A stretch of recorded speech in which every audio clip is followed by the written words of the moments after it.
এটা আমি শুট করেছি, এই অভিনয় আমি কখন করলাম। এই যে শুরু, আর এরপরে আরো কত কত সিনেমা, আপনার কি কোনো আইডিয়া আছে আপনি কত সিনেমা করেছেন? হ্যাঁ 105। 105 সিনেমা। এখন এত বড় সুপারস্টারকে আমি হ্যাঁ, কি করে বান্ধবী মনে ভাববো? মনে তো ওটা আছে, হ্যাঁ মনে মনে তো আমি জানি উনি আপু, রাইট। আর ক্যারেক্টার তো বান্ধবী। পরে মানে আপু এত এত এত বেশি ফ্রেন্ডলি, বলতেছে এই তুই আমার এরকমকে ধাক্কা দে তো, এই কর সেই কর।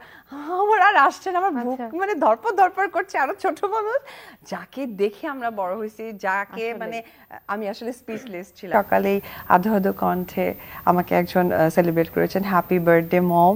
এটা আমার অনেক বেশি ভালো লাগার ছিল। Happy birthday. Thank you. শুভেচ্ছা আমাদের চ্যানেল আই পরিবারের পক্ষ থেকে। এই সুন্দর উপহারটি যদি সুন্দর ফুলের কাছ থেকে আরেক থ্যাংক সুন্দর ইউ।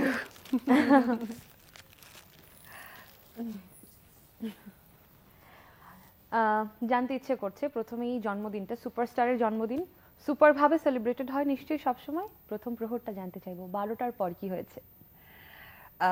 ফার্স্টে বলতে চাই, আমাকে ফেসবুক, হোয়াটসঅ্যাপ, মেসেঞ্জার, মেসেজ সব জায়গা থেকে আমার যারা পছন্দের মানুষ, ভালো লাগার মানুষ, কাছের মানুষ, সহকর্মী থেকে শুরু করে সবাই সবাই একাধারে এসএমএস পাঠাচ্ছে।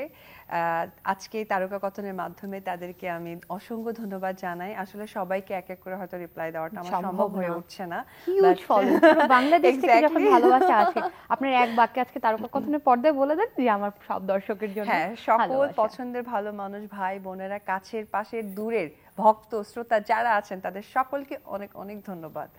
তারপর কিভাবে সেলিব্রেশন শুরু করা হলো? তারপরে তো রাত্রে আমার বাসার সবার সাথে ভিডিও কলে কথা, এবং সকালবেলা সবচেয়ে বড় যেটা ভালো লেগেছে, সকালেই আধো আধো কণ্ঠে আমাকে একজন সেলিব্রেট করেছেন, হ্যাপি বার্থডে মম।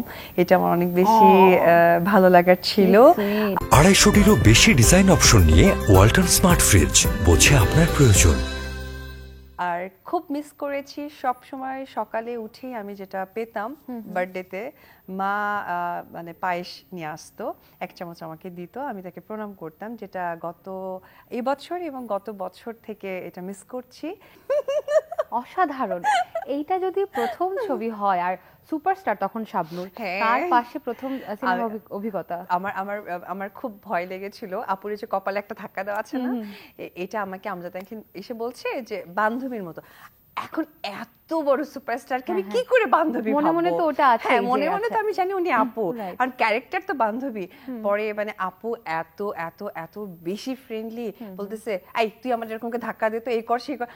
আমার আর আসছে না, আমার বুক আচ্ছা। মানে ধরপড় ধরপড় করছে। আরো ছোট মানুষ যাকে দেখে আমরা বড় হয়েছি, যাকে আসলে। মানে আমি আসলে স্পিচলেস ছিলাম। বাট তারপরেও কেমনে কেমনে জানি শুটিংটা হয়ে গেছে। রিলিজের পরে আমি ভাবলাম এটা আমি শুট করেছি, এই অভিনয় আমি কখন করলাম। এই যে শুরু, আর এরপরে আরো কত কত সিনেমা, আপনার কি কোনো আইডিয়া আছে আপনি কত সিনেমা করেছেন? হ্যাঁ 105। 105 সিনেমা, মাত্র মাত্র 10-15 বছরে, 12 বছর। 12 বছরে। হ্যাঁ 12 বছর। 105টি সিনেমা, ইটস ফেনোমেনাল, মারাত্মক। আচ্ছা, প্রথম কাজের পরে আসলে এর পরের যে ধাপগুলো, সেটা নিশ্চয়ই অনেকখানি স্মুথ হয়ে গিয়েছে। হ্যাঁ আমি আসলে অনেক লাকি বলবো।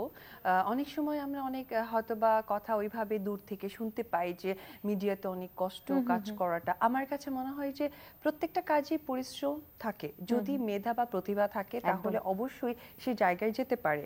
আর আমি বলতে চাই যে প্রত্যেকটা মানুষের অনেক বেশি ডেডিকেটেড হওয়া দরকার কাজের প্রতি, যে যার জায়গায় আছেন, তাহলে কাজ একদিন তাকে ঠিক নিয়ে যাবে, এটা আমার আর আত্মবিশ্বাস। প্রথম ছবি যদি এরকম পারফরমেন্স দিয়ে থাকেন, এরপরে একটা সিনেমার কথা বলতেই হয়, চাষী নজরুল ইসলামের সিনেমা আপনি করেছেন, দেবদাস, ইমপ্রেস টেলিফিল্মের, এবং আরেকজন সুপারস্টার মৌসুমীর সাথে করেছেন।